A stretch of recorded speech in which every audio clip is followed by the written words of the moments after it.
আসসালামু আলাইকুম প্রিয় দর্শক, আপনারা দেখতে পাচ্ছেন রায়ান পার্ল হারবার। এখানে ঝিনুকে মুক্তা চাষ হচ্ছে অত্যাধুনিক পদ্ধতিতে, যেটা আপনারা আগে দেখেছেন বা আমরা দেখেছি বা আমি দেখেছি।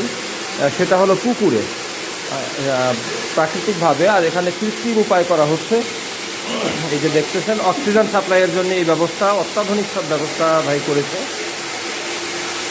এটা কোটচাঁদপুর থানা, ঝিনাইদহ জেলা, গোপালগঞ্জ থেকে আসতে আমাদের 5 ঘন্টা লেগেছে এবং অনেক কষ্ট হয়েছে। রাস্তার অবস্থা সাংঘাতিক খারাপ, সাংঘাতিক। দেখতে পাচ্ছেন রঙিন মাছ, রঙিন মাছ সাথে মুক্তা চাষ।